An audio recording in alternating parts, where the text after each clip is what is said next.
Everywhere you look, media, ads, even doctors, obesity is talked about, but hardly anyone explains it clearly. Today we're fixing that. This is not fear-mongering. This is evidence-based reality. We'll cover what obesity actually is, how many people are affected globally and in real populations, the real death toll and why obesity increases risk, what it actually causes inside your body, how it develops, and the honest ways to reduce it. No fluff, no fake promises, just facts. Obesity is a chronic disease characterized by excessive body fat that negatively affects health. It's not just being overweight or big bones. It's a medical condition recognized by public health organizations like the World Health Organization, WHO, and the Centers for Disease Control and Prevention, CDC. Most commonly, obesity is measured using body mass index, BMI, your weight relative to your height. BMI, mark 30, mark obese, BMI 25 to 30, mark overweight. It's imperfect but widely used for screening and population studies. Obesity has reached global epidemic proportions.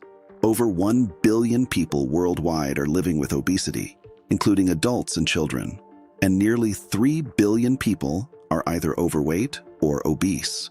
In the United States, 42.4% of adults are obese. 9.2% have severe obesity, BMI on 40. This isn't a minor problem. It affects nearly half of adults in some populations. Projections suggest that without change, obesity rates could continue rising through 2050, affecting vast portions of adults and children globally. Here's a key number. Globally, about 2.8 million people die every year due to overweight and obesity-related causes, according to the WHO. In the United States, obesity is estimated to be linked with roughly 300,000 deaths each year. Another research analysis estimated that obesity contributed to more than 1,300 deaths per day in the U.S. alone in 2016, nearly 500,000 deaths per year, although this is part of a complex causal estimate. Obesity also increases the risk of death from infectious diseases. A 2026 study found that obesity was linked with a 70% higher risk of hospitalization or death from infections, and was associated with about 10% of global infection-related deaths in the data analyzed. These aren't isolated cases. Obesity increases vulnerability across multiple disease pathways. Obesity doesn't just change appearance, it changes biology. It increases the risk of type 2 diabetes, high blood pressure, heart disease, stroke, certain cancers, sleep apnea, non-alcoholic fatty liver disease, joint problems, osteoarthritis, mental health conditions like depression. Important point: obesity is a chronic inflammatory state.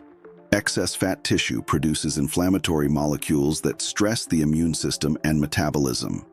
It also reduces life expectancy, worsens outcomes of infections and surgeries, increases risk of complications across organ systems. This isn't superficial, it's systemic damage. At its core, obesity develops when there is an energy imbalance, more calories consumed than expended over a long period. But it's more than that.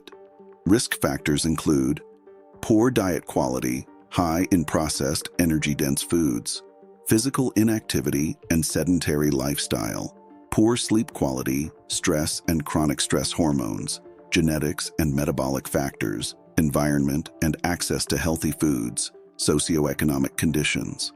This is why it's called a complex disease.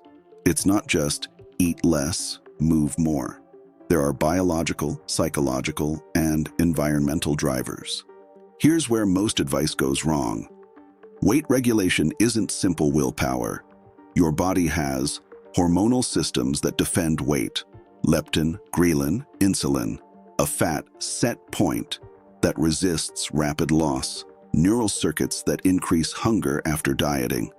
When you drastically cut calories, your metabolism slows and appetite increases. Your body fights weight loss homeostatically. So strategies that ignore hormone regulation, stress, and sleep lifestyle integration. Behavioral patterns fail over time. Obesity is a biological adaptation to energy imbalance and environmental cues, not a moral failure. There's no magic pill, but there are science-based strategies that work long-term. 1. Whole food nutrition. Focus on nutrient-dense, minimally processed foods. More micronutrients, less calorie excess. 2. Regular physical activity includes aerobic exercise, strength training, builds muscle, raises metabolism. Movement changes metabolism and appetite regulation. 3. Sleep quality. Poor sleep increases hunger hormones and decreases metabolic efficiency. 4. Stress management. Chronic stress raises cortisol, a fat-promoting hormone. 5. Behavioral support. Consistency beats intensity. Structured habits beat willpower. 6. Medical interventions, when appropriate. For some, targeted therapies are useful, including pharmacotherapy and bariatric procedures under medical supervision. But even these work best when combined with lifestyle modification. The goal isn't just weight loss. It's metabolic health and sustainable behavior change. So what is obesity?